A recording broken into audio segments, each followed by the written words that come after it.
प्रतियोगी परीक्षाओं की वीडियोस का नोटिफिकेशन सबसे पहले प्राप्त करने के लिए स्काई एजुकेट चैनल को सब्सक्राइब करके बेल आइकन जरूर दबाएं। नमस्कार दोस्तों, कैसे हैं आप सभी। स्वागत है एक बार फिर से आप सभी का स्काई एजुकेट पर। और इस समय मैं हूं आपके साथ एसके कटारिया। तो प्यारे साथियों, सामाजिक अध्ययन या पर्यावरण अध्ययन की शिक्षण विधियां हम पढ़ रहे थे। वीडियो के पिछले कुछ भागों में मैंने आपको ये बताया कि सामाजिक अध्ययन क्या है, सामाजिक अध्ययन किसे कहते हैं, और कक्षा कक्ष की प्रक्रियाओं की बात हम कर चुके हैं। अब हम इसकी एक एक विधि को पढ़ना प्रारंभ करते हैं। तो पर्यटन विधि के बारे में आज हम पढ़ने वाले हैं, जो कि सामाजिक अध्ययन या पर्यावरण अध्ययन दोनों के रूप में आपको पढ़ना है। यदि आप लेवल फर्स्ट की तैयारी कर रहे हैं तो भी आपको पर्यटन विधि को विस्तृत पढ़ना होगा, और यदि आप लेवल 2 एसएसटी के विद्यार्थी हैं तब भी आपको इस विधि को ध्यानपूर्वक पढ़ना होगा, क्योंकि सामाजिक अध्ययन या पर्यावरण अध्ययन दोनों की शिक्षण विधियां कॉमन ही होंगी। तो आप इन विधियों को ध्यानपूर्वक पढ़ें और समझें। कमेंट में यह नहीं लिखें कि सर ये लेवल फर्स्ट के लिए है या लेवल सेकंड के लिए। ये दोनों के लिए समान रूप से परीक्षा की दृष्टि से उपयोगी है।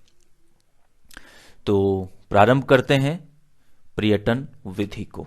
ध्यानपूर्वक आप इसको समझिएगा, और मुझे पूरी उम्मीद है ये वीडियो आपको बहुत ही ज़्यादा पसंद आने वाला है, और इसमें आपको सारी चीज़ें एग्जाम की दृष्टि से जो भी महत्वपूर्ण हैं, जो भी फैक्ट हैं, वो सारे बताए जाएंगे कि किस तरह से इस विधि से प्रश्न पूछे जाते हैं।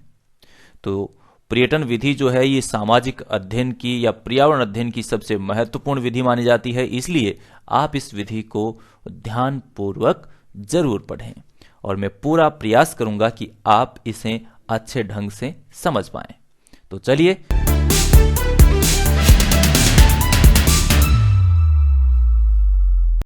सो डियर फ्रेंड्स, हम पहुंच गए हैं पर्यटन विधि में, और ये एक ऐसी विधि है जो बहुत ही आसानी से आपको याद हो जाएगी, क्योंकि बहुत ही सरल है और इसमें बहुत ही अच्छी जानकारी आपको मिलेगी।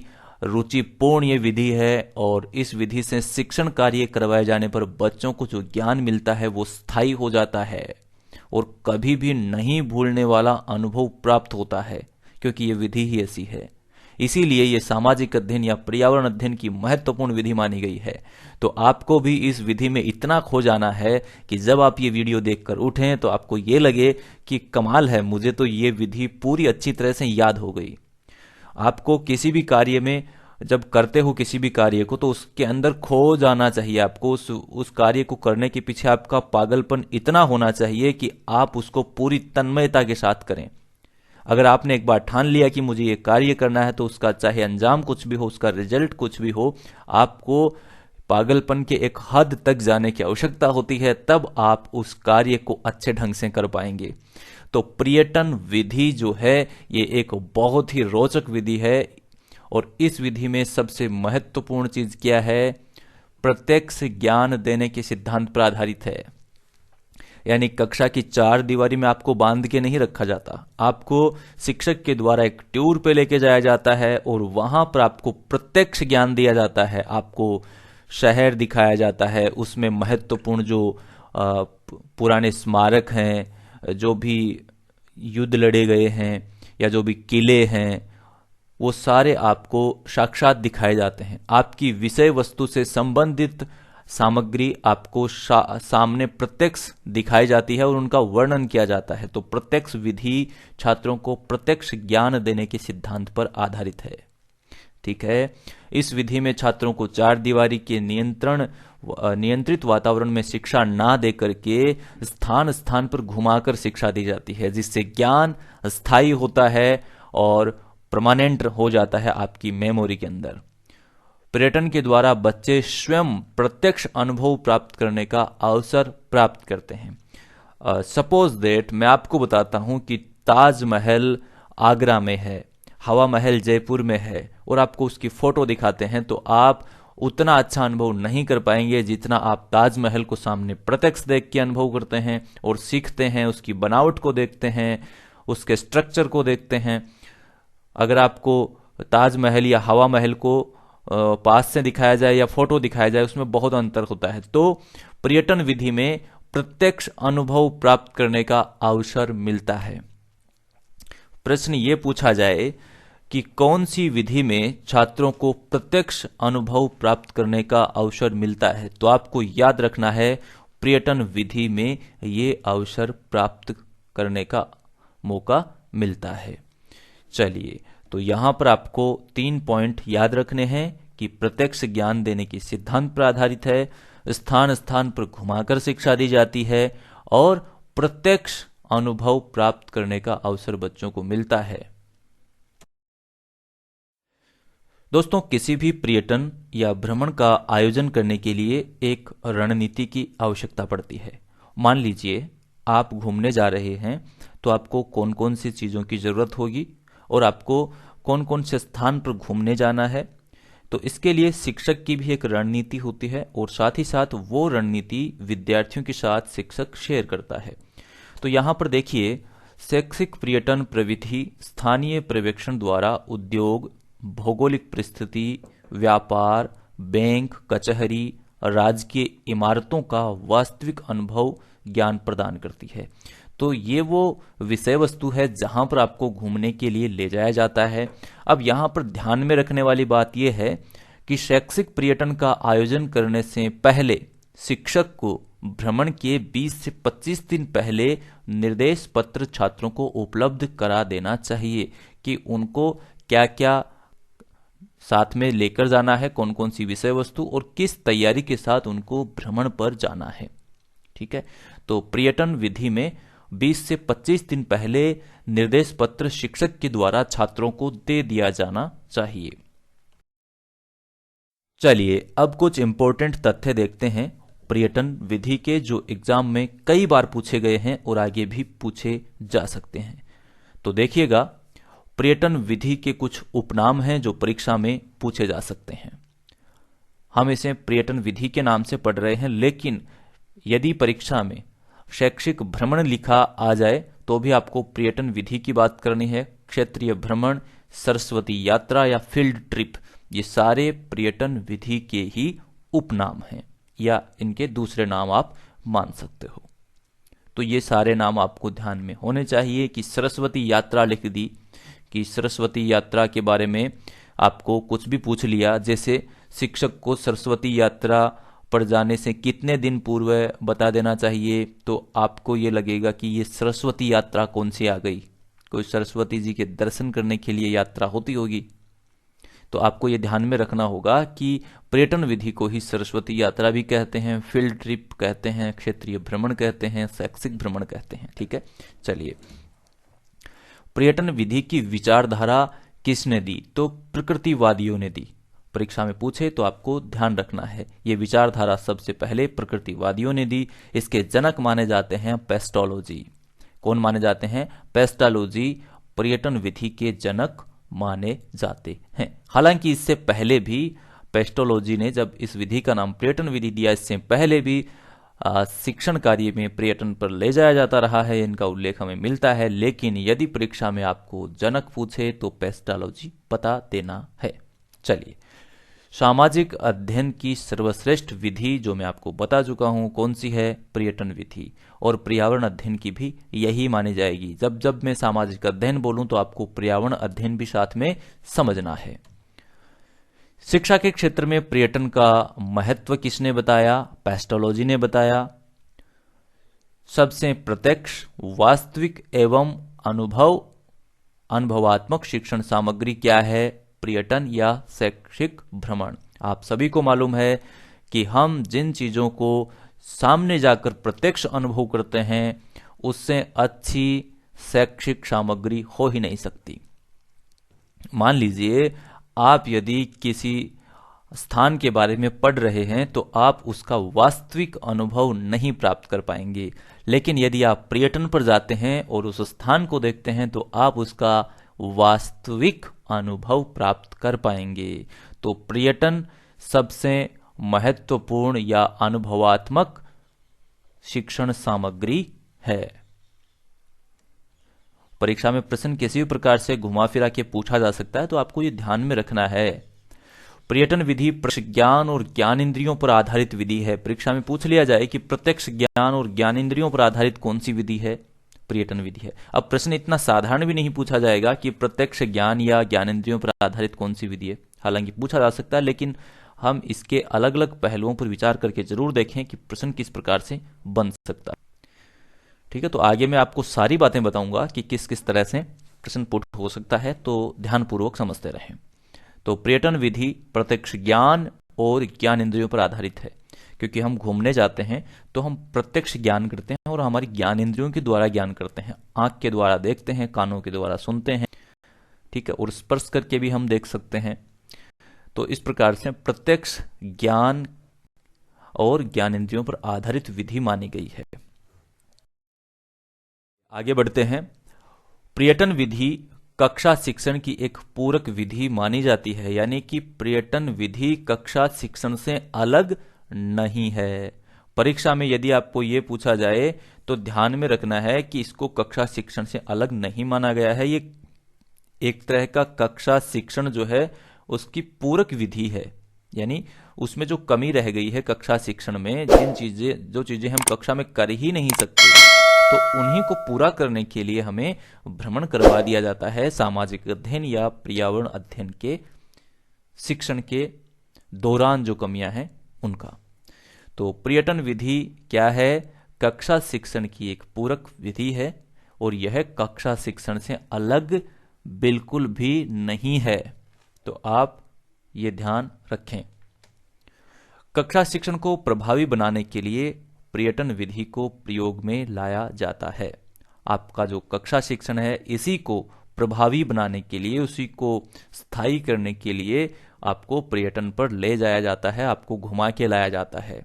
मान लीजिए किसी दुर्ग के बारे में आपको पढ़ाया गया, तो आप उसे उतना अच्छा नहीं समझ पाएंगे और आपको बार बार उसे याद करना पड़ेगा, बुक को खोल खोल के देखना पड़ेगा। लेकिन यदि वही दुर्ग आप देखने भी गए और वहां पर प्रत्येक स्थान को दिखा दिया गया, उसके बाद में आपको उस पाठ का रिवीजन कराया गया, उस दुर्ग के बारे में आपने जो जो पढ़ा था, तो आपको वो देखा हुआ दुर्ग वहां पर आपके माइंड में चलने लगेगा, आपको प्रत्येक स्थान दिखने लगेगा, उसके बारे में जो भी महत्वपूर्ण बातें बताई वो आपके दृष्टिपटल पर चलने लगेगा।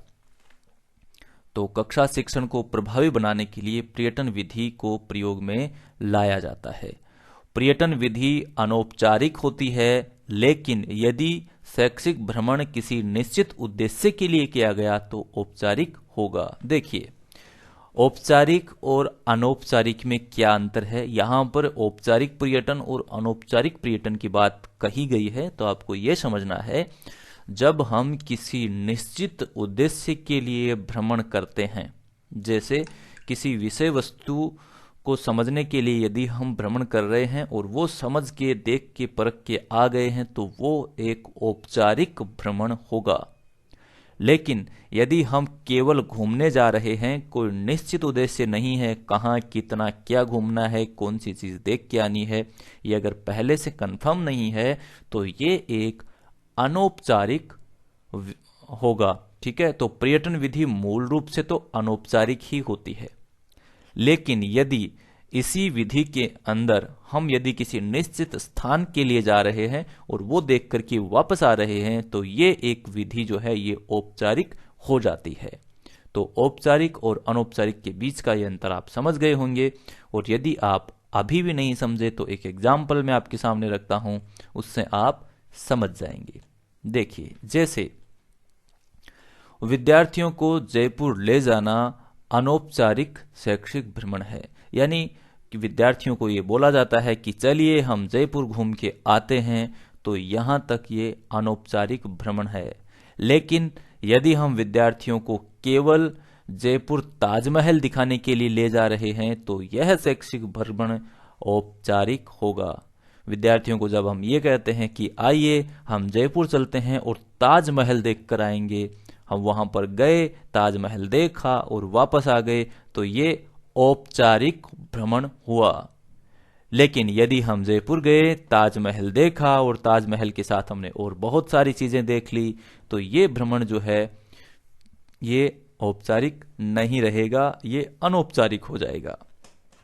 तो मूल रूप से शैक्षिक भ्रमण जो है या पर्यटन, या सरस्वती यात्रा या फील्ड ट्रिप, जो भी है, इसके जो भी नाम मैंने बताए, ये सारे मूल रूप से तो अनौपचारिक ही होते हैं, क्योंकि हम कहीं भी घूमने जाते हैं तो हम किसी निश्चित स्थान को देखने के बजाय उसके आसपास के 2-3 स्थान और देख के आ जाते हैं, तो ये अनौपचारिक होता है। लेकिन यदि हम किसी निश्चित स्थान के लिए गए, वहां देखा और वापस आ गए, तो ये हो गया औपचारिक। अब हम आगे चलते हैं, देखिएगा। शैक्षिक भ्रमण में शिक्षक विद्यार्थियों को समाज में ले जाता है, जहां विद्यार्थी समाज की वास्तविकता को प्रत्यक्ष रूप से देखते हैं, जिससे उन्हें सामाजिक रीति रिवाजों की, परंपराओं की, संस्कृतियों की, रहन सहन की, सामाजिक धरोहरों की और सामाजिक संपत्तियों का ज्ञान होता है। तो पर्यटन विधि में ये सारे कार्य होते हैं। शिक्षक हमें समाज के बीच में ले जाता है और समाज की वास्तविकता को प्रत्यक्ष रूप से हमें दिखाते हैं कि बच्चों आइए, आज हम आपको भ्रमण के लिए लेके चलते हैं, और ले गए समाज के बीच में। समाज के बीच का मीन्स हो गया कि जो भी सांस्कृतिक स्थल हैं, जो भी विरासतें हैं, वहां पर ले गए और प्रत्यक्ष दिखाया कि देखो ये है हमारी संस्कृति, ये है हमारी कला, ये है हमारी आर्ट। तो बच्चे उन चीजों को प्रत्यक्ष रूप में देखते हैं और वास्तविक अनुभव करते हैं, जिससे उन्हें सामाजिक रीति रिवाजों की, परंपराओं की, संस्कृतियों की, रहन सहन की, सामाजिक धरोहरों की और सामाजिक संपत्तियों का ज्ञान होता है।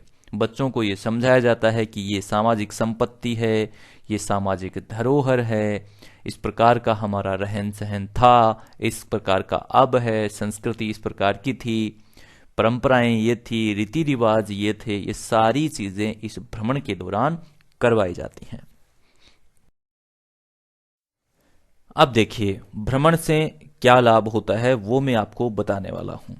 आपने ये नोट किया होगा कि आप किसी भी घटना को प्रत्यक्ष देखते हैं तो वह स्थायी हो जाती है, आपके मस्तिष्क में वो हमेशा के लिए स्थायी हो जाती है। कुछ घटनाएं ऐसी होती हैं, जैसे कोई अच्छी फिल्म यदि आप देख के आए हैं पूरी रुचि के साथ, तो वो आपको जीवन भर याद रहेगी। उसकी पूरी घटनाओं को आप चुटकी में बयान कर देंगे, बता देंगे। लेकिन कुछ चीजें आप पढ़ते पढ़ते रह जाते हैं, लेकिन आपको याद नहीं रहती। इसका एक रीजन है, और क्या है वो रीजन, साइंटिफिक रीजन है, वो मैं आपको बताऊंगा। परीक्षा में पूछा जा सकता है, ध्यान से समझ लेना है, ठीक है। त्वचा, हमारी ज्ञान इंद्रियां कितना ग्रहण करती है। हम ये कहते हैं कि ये चीज याद नहीं हुई, वो हो गई। इसका कारण क्या है, हमारी ज्ञान इंद्रियां कितना ग्रहण कर पाती हैं, वो आपको समझना है। देखिए, हमारी त्वचा जो है वो ज्ञान कैसे ग्रहण करती है, स्पर्श करके करती है। और कितना ग्रहण कर पाती है, 1%। यानी कोई चीज 100% है तो हम उसका 1% ग्रहण कर सकते हैं स्पर्श करके, छू करके, ठीक है। 100% आप नहीं कर सकते। कुछ चीजें आपको सूंघ कर देखनी पड़ेगी, कुछ चीजें आपको खा कर देखनी पड़ेगी, ठीक है। तो ज्ञान इंद्रियों की ग्रहण की जो क्षमता होती है वो कितनी होती है, तो त्वचा की होती है 1%। परीक्षा में पूछा जा सकता है, ध्यान रखना है। जिह्वा, आपकी जो जीभ होती है उसकी उसका जो कार्य होता है वो क्या होता है, चखना। वो चख कर ग्रहण करती है। कितना कर सकती है चख कर, 1.25%, यानी 1.25% आप जिसको बोल सकते हैं आम भाषा में। तो जिह्वा का कार्य चख कर होता है, और वो जो ज्ञान ग्रहण करती है, ज्ञानेंद्री जो है हमारी जिह्वा, वो इसे चख कर ग्रहण करती है 1.25%। नाक जो है वो सूंघ कर ग्रहण करता है, और 3.25% वो सूंघ कर ग्रहण कर सकता है, इससे ज्यादा नहीं कर सकता। अगर हम किसी चीज को कान से सुनते हैं तो 11% हम उसको ग्रहण कर पाएंगे, और यदि हम आंख से देखते हैं किसी भी वस्तु को, किसी स्थान को, तो हम उसके बारे में 83% ग्रहण कर पाएंगे। अब आपको यहां पर यह देखना है कि जब आप कोई फिल्म देखने जाते हैं तो आपका नाक, माफी चाहूंगा, नाक नहीं, आपका कान और आपकी आंख, ये दोनों एक ही चीज पर केंद्रित हो जाती हैं। कौन? आंख और कान। तो 11% तो ये और 83% तो देख के और 11% सुन के। तो आपको लगभग लगभग ज्ञान तो इन्हीं दो चीजों से ग्रहण हो गया और इसीलिए आपको वो याद रह जाता है काफी लंबे समय तक। इसलिए आपको ये समझ, आप जैसे मान लो कोई पुस्तक पढ़ते हो, तो पुस्तक पढ़ना केवल आप उसको पढ़ते हो, बार बार पढ़ते हो तो थोड़ा सा याद रख पाते हो। कारण क्या है कि आप वो दृश्य आंखों से नहीं देख रहे हो, आप केवल पढ़ रहे हो। तो पढ़ने से डायरेक्ट वो पूरा स्थायी नहीं होगा। अगर आप उसको साथ में देख भी रहे हो और पढ़ रहे हो, आपको कोई उसके बारे में बता रहा है और आप आंखों से देख रहे हो वो चीज, तो आपका वो ज्ञान स्थायी हो जाता है।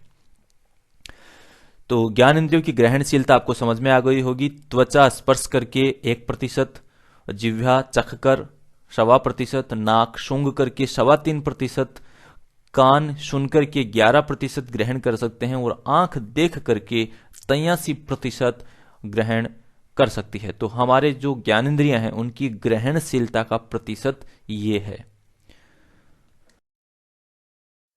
अब आपसे परीक्षा में ये प्रश्न पूछा जाए कि आप किसी विषय वस्तु को सुनते हैं तो स्थायित्व जो है, ज्ञान का स्थायित्व है, वो क्या कहता है, आप उसे कितना ग्रहण कर पाते हैं या कितना स्थायी रख पाते हैं। तो इसका स्थायित्व है 20 से 25%, यानी हम सुनकर के 20 से 25% स्थायी रख पाते हैं और हम देखकर 30 से 35% स्थायी रख पाते हैं। और सुनकर और देखकर, यदि हम सुनते भी हैं और उस विषय वस्तु को देखते भी हैं, तो हम 50 से 55% ग्रहण कर पाएंगे। और चौथी बात क्या कही गई है, यदि हम सुनते भी हैं, देखते भी हैं और साथ में हम वो कार्य करते भी हैं, सुनकर प्लस देखकर प्लस करके, यदि हम तीनों कार्य एक साथ करते हैं तो हम उसको 90% स्थायी कर पाएंगे। हमारी मेमोरी में वो स्थायी हो जाएगा 90%, क्योंकि हमें ये करना ही पड़ता है, क्योंकि ये मनुष्य का मस्तिष्क है, ये कोई कंप्यूटर नहीं है कि हम उसको कंट्रोल के साथ सेव कर दिया या कंट्रोल एस कर दिया तो सेव हो गया, परमानेंट हो गया। हालांकि कंप्यूटर भी मनुष्य का ही बनाया हुआ है, कंप्यूटर कोई मनुष्य से बड़ी चीज नहीं है, लेकिन उसमें एक मशीन है वो स्टोर कर लेती है। लेकिन मनुष्य के माइंड में स्टोर करने के लिए हमें देखकर, करके और सुनकर तीनों कार्य एक साथ करने पड़ेंगे। स्वयं करके देखो सिद्धांत होता है ना, स्वयं करके देखने का सिद्धांत, तो उसमें ज्ञान 90% स्थायी होता है।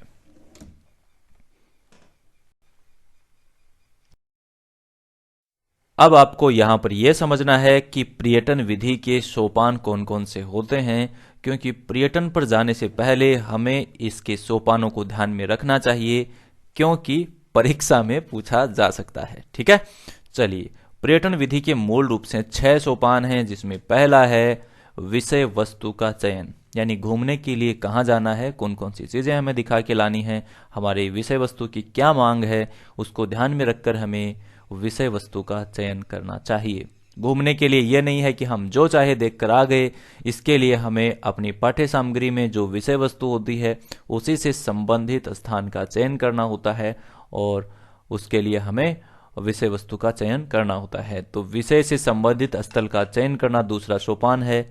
पहला सोपान विषय वस्तु का चयन और दूसरा उस विषय वस्तु से संबंधित स्थल का चयन कि हमें कहाँ पर घूमने जाना है, किस लेवल के बच्चे हैं और कितने एरिया में जाना है, कौन सी जगह हमें घुमा कर लाना है। उसके बाद में संसाधनों की व्यवस्था करनी होती है कि हमें घूमने के लिए कौन से संसाधन का प्रयोग करते हुए जाना है, क्या क्या चीज़ें साथ में लेके जानी है, विद्यार्थियों को कौन सी चीज़ साथ में लेके जानी है, हम बस से जाएंगे, ट्रेन से जाएंगे या किसी गाड़ी से जाएंगे, वो सारी व्यवस्था करनी होती है। उसके बाद में हमें क्रियान्वयन, यानी हमें उस स्थान के लिए निकल पड़ना होता है और सारे कार्य हमें करने स्टार्ट कर देने होते हैं जो भी हम तय किए होते हैं। और मूल्यांकन, मूल्यांकन मीन्स आपको पर्यटन के दौरान बच्चों को सारी चीज़ें समझानी चाहिए कि उनके ये जो चीज़ें हैं जो आप दिखा रहे हैं, जो घुमा रहे हैं, उनका क्या महत्व है, उनके बारे में कौन कौन सी खास बातें हैं, आपकी विषय वस्तु से संबंधित क्या है, वो सारी चीज आप विद्यार्थियों के साथ डिस्कस करते हैं और मूल्यांकन करते हैं। ये भी देखते हैं कि बच्चों को कितना समझ में आ रहा है, कितना नहीं आ रहा। इसके बाद में सबसे महत्वपूर्ण क्या है, प्रतिवेदन। बच्चों के द्वारा प्रतिवेदन तैयार करवाया जाना कि वो जो घूम के आए हैं उसमें उन्होंने क्या सीखा, क्या समझा, क्या परखा, कितना उनका अधिगम हुआ और उनको कितना प्रत्यक्ष ज्ञान हुआ, कितना नहीं हुआ, उसका पूरा लेखा जोखा। ठीक है, तो ये प्रतिवेदन होता है। ये कक्षा अध्यापक को बच्चों के द्वारा दिया जाता है कि वो जब घूमने गए बच्चे तो उन्होंने किन किन स्थान पर क्या क्या अनुभव किए, क्या चीज नई सीखने को मिली, उनका लेखा जोखा प्रतिवेदन होता है। तो पर्यटन विधि के ये मूल रूप से सोपान, जो 6 सोपान है वो माने गए हैं। विषय वस्तु का चयन, विषय से संबंधित स्थल का चयन, संसाधनों की व्यवस्था, क्रियान्वयन, मूल्यांकन और प्रतिवेदन। चलिए अब आपको एक महत्वपूर्ण चीज बताते हैं कि नेशनल काउंसिल ऑफ फ्रेमवर्क यानी कि एनसीएफ 2005 क्या कहता है। तो देखिएगा, एनसीएफ 2005 के अनुसार पर्यटन पर जाते समय 3 चीजें आपके पास अनिवार्य रूप से हो। ये बच्चों के लिए भी है और शिक्षकों के लिए भी है कि पर्यटन पर जाते समय 3 चीजें आपके पास अवश्य रूप से होनी चाहिए, खास रूप से स्टूडेंट्स के पास तो होनी ही होनी चाहिए। तो पहला है ड्राइंग पेपर, ताकि वो वहां पर जो स्ट्रक्चर देखें उसकी ड्राइंग बना सकें। दूसरा है डायरी और पेन या पेंसिल। तो ये 3 चीजें आपको ध्यान रखनी चाहिए, और पहली तो होगी ड्राइंग पेपर, दूसरा डायरी और तीसरा पेन या पेंसिल। और साथ ही साथ आपको ये भी ध्यान रखना है कि चिड़ियाघर पर जाते समय जानवरों को खाना नहीं खिलाएं। यदि आप शैक्षिक भ्रमण के दौरान चिड़ियाघर पर जाते हैं तो आपको जानवरों को खाना नहीं खिलाना चाहिए, क्योंकि कुछ जानवर क्रूर प्रकृति के होते हैं और वो बच्चे जब उनको खाना खिलाएंगे तो हो सकता है कि वो उन पे हमला कर दें, बच्चे जख्मी हो जाएं। तो उनकी देखरेख और उनको संभालना भी शिक्षक का कर्तव्य होता है।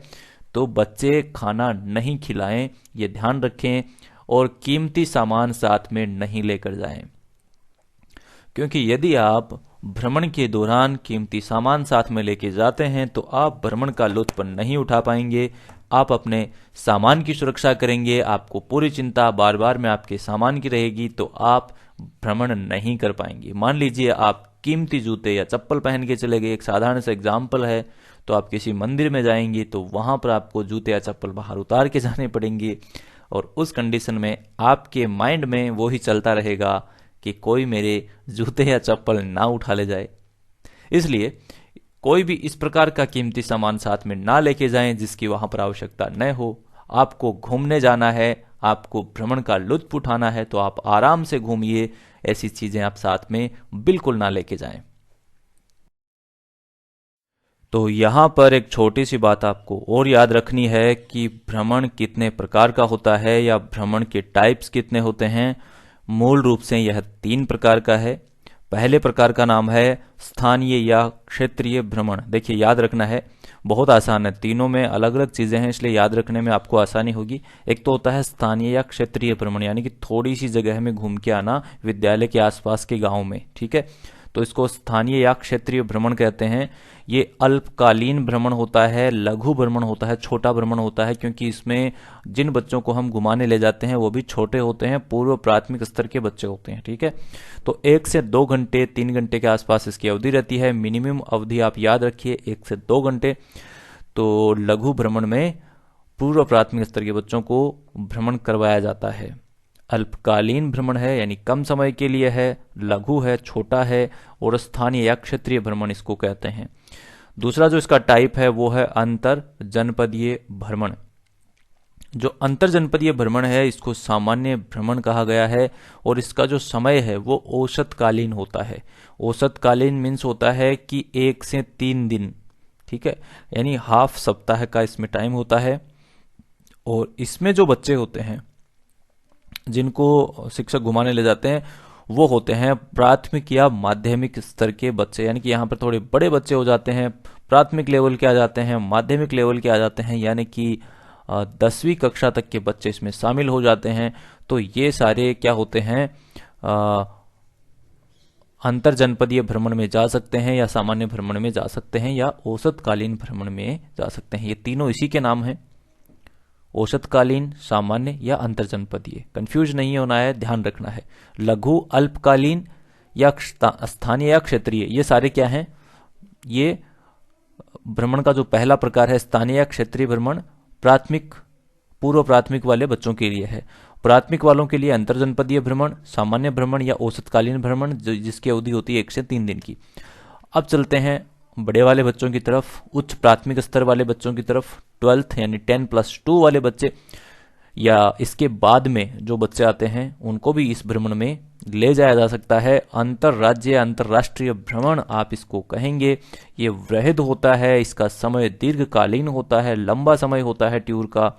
उच्च स्तर के बच्चे होते हैं, कम से कम 1 सप्ताह का और अधिकतम 3 माह तक का ये भ्रमण हो सकता है। तो ये थे आपके भ्रमण के 3 प्रकार। चलिए आगे बढ़ते हैं। अब बात करते हैं पर्यटन विधि के गुण और दोषों की। तो सबसे पहले हम इसके गुणों की बात करेंगे। ठीक है, पहला गुण, ये विधि बहुत ही रोचक है, क्योंकि यहाँ पर आप वो सारी वस्तुएं प्रत्यक्ष देखते हैं जिनके बारे में आपने कभी सुना था, जिसके बारे में आपने कभी पढ़ा था, और वो चीज़ें आप उसमें तलाशने की कोशिश करते हैं कि क्या मैंने जो पढ़ा वो यहाँ पर है या नहीं है।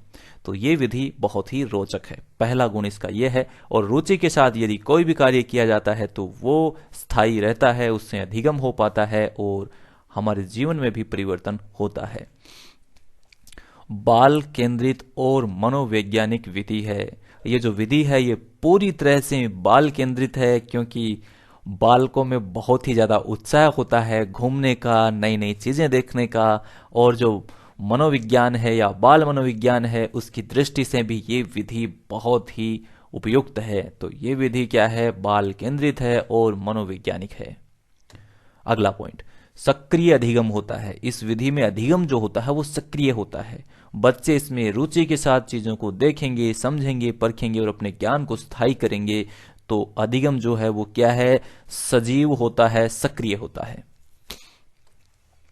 वास्तविक परिस्थितियों में सीखते हैं बच्चे। जैसे हम किसी स्थान के बारे में बताते हैं कि जैसे उत्तराखंड में बर्फ गिरती है, तो बच्चे कल्पना करते हैं कि वहां पर ऐसा ऐसा होता होगा, लेकिन जब हम उन्हें वहां पर घुमा रहे हैं तो वहां पर वो सारी चीजें हम वास्तव में देखते हैं कि कहाँ का कैसा वातावरण है।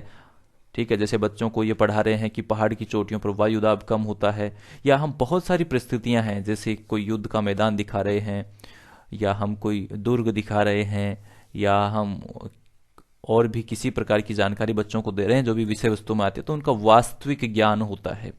किसी भी चिड़ियाघर में ले जाते हैं तो पक्षी कैसे रहते हैं, पशु कैसे रहते हैं, जंगली जानवर कैसे रहते हैं, सारी चीज़ों को वास्तविक परिस्थितियों में बच्चे अध्ययन करके सीखते हैं। निरीक्षण शक्ति का विकास, यानी बच्चे क्या करते हैं, देखते हैं तो निरीक्षण भी करते हैं, वो अपने अकॉर्डिंग उसका निरीक्षण करते हैं, समझने की कोशिश करते हैं, तो निरीक्षण शक्ति का विकास होता है बच्चों में। विषय का प्रत्यक्ष ज्ञान होता है, जो भी विषय वस्तु है उसका प्रत्यक्ष ज्ञान होता है, वास्तविक ज्ञान होता है। आनंदमय अधिगम प्राप्त होता है, निश्चित रूप से आनंदमय होता है। आपने घूमा होगा, देखा होगा कितना मजा आता है घूमते समय, तो अधिगम भी आनंदमय होगा, क्योंकि कक्षा में रुचिहीन एवं कृत्रिम वातावरण से छुटकारा मिलता है। बच्चे बंधे रहते हैं कि ये याद करो, वो याद करो, टेस्ट होगा, ये होगा, तो सभी चीज़ों से छुटकारा मिल जाता है। पढ़ने की कोई टेंशन नहीं है, आराम से घूमो, विषय वस्तु को देखो, समझो, तो अधिगम जो है वो आनंदमय हो जाता है।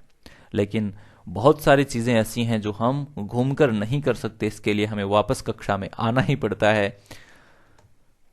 सीखा हुआ ज्ञान आनंद की वजह से पक्का हो जाता है, क्योंकि स्वाभाविक, वास्तविक व प्राकृतिक वातावरण में सीखा हुआ ज्ञान सदैव स्मरण रहता है, याद रहता है, जो मैं आपको बता चुका हूं।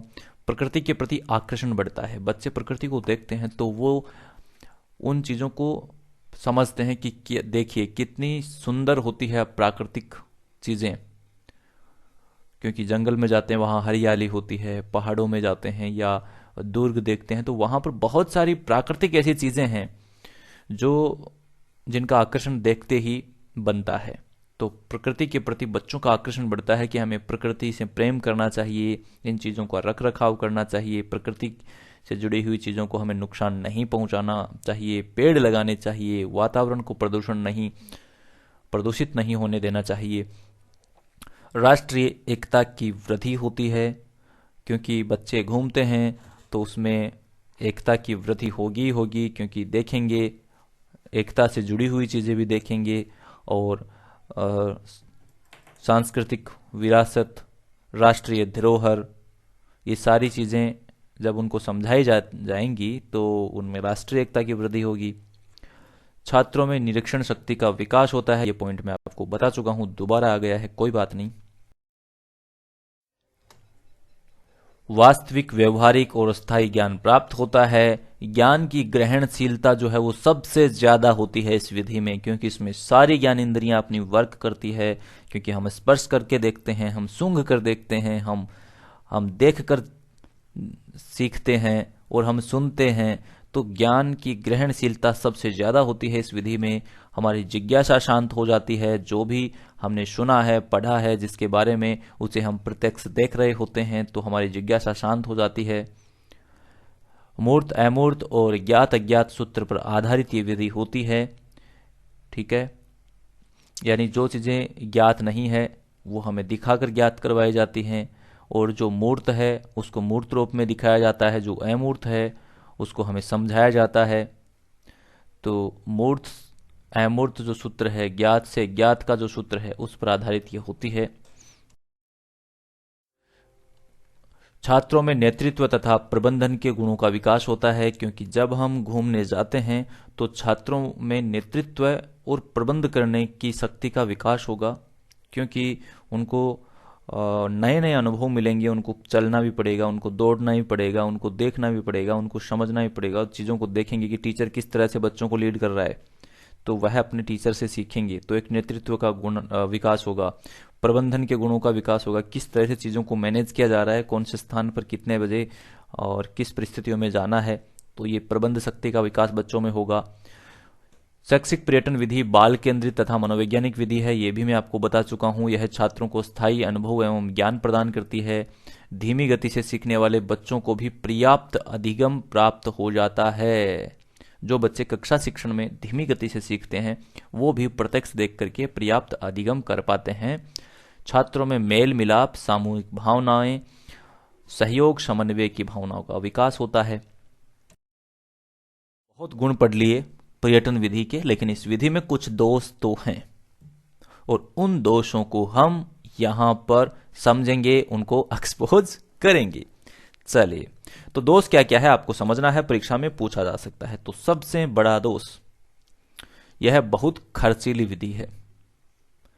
यह बहुत खर्चीली विधि है। आपको पता है घूमने जाते हैं तो कितना खर्च होता है और प्रत्येक बच्चा वो खर्च वहन नहीं कर सकता। और दूसरी सबसे बड़ी इसकी कमजोरी है कि इसमें समय भी बहुत लगता है, जिससे कक्षा का जो कार्य है शिक्षण का वो बाधित होता है। समय, मेहनत और धन तीनों ही अधिक चाहिए। ये सबसे बड़ी मेन कमजोरी है, या इसका दोष जो है वो है। अन्य विषय का शिक्षण कार्य बाधित होता है। आर्थिक रूप से कमजोर और विकलांग बच्चों के लिए अनुपयुक्त है। आर्थिक रूप से कमजोर बच्चे हैं, वो भ्रमण पर जाने का जो रुपए पैसा लगता है वो वहन नहीं कर पाएंगे, इसलिए वो जा नहीं पाएंगे, तो उनके लिए उपयुक्त नहीं है। विकलांग बच्चों के लिए अनुपयुक्त है, जो भी दिव्यांग बच्चे हैं वो नहीं जा पाएंगे। घटना और दुर्घटना की संभावना होती है। मान लीजिए आप चिड़ियाघर में किसी जानवर को खाना खिला रहे हैं, तो उस जानवर ने आप बच्चे का हाथ पकड़ लिया तो दुर्घटना घट सकती है, गाड़ी पलट सकती है, बच्चा गिर सकता है, इस तरह की दुर्घटनाओं की संभावना रहती है। भ्रमण का उद्देश्य जो है वो शिक्षा न होकर मनोरंजन रह जाता है। कई बार यह होता है कि भ्रमण का जो उद्देश्य है वो शिक्षा न रहकर मनोरंजन हो जाता है, क्योंकि अनौपचारिक भ्रमण में यही होता है। अनुशासनहीनता की समस्या भी होती है। कई बार बच्चे हैं वो अनुशासनहीनता भी कर सकते हैं, क्योंकि शिक्षक प्रत्येक स्थान पर प्रत्येक जगह है उनके साथ रहने की पूरी कोशिश करता है, लेकिन बच्चे आखिर बच्चे हैं, वो टोली बनाकर किधर निकल जाते हैं, कूद जाते हैं, उछल जाते हैं, अनुशासनहीनता करते हैं। तो ये भी एक समस्या उत्पन्न हो जाती है। तो ये इस विधि का दोष है। सो माय डियर फ्रेंड्स, मेरे प्यारे प्यारे मित्रों, ये थी आपकी पर्यटन विधि। उम्मीद करता हूँ ये विधि आपको जरूर समझ में आई होगी। अगर आपको समझ आई है तो इस वीडियो को शेयर कीजिए, चैनल को सब्सक्राइब कीजिए, और यदि आपको कोई भी डाउट है तो आप कमेंट सेक्शन में लिख सकते हैं, पूछ सकते हैं। उसका रिप्लाई मैं आपको निश्चित रूप से करूँगा। और मैं मिलूँगा आपसे नेक्स्ट वीडियो में। तब तक के लिए नमस्कार। जय हिंद, जय भारत।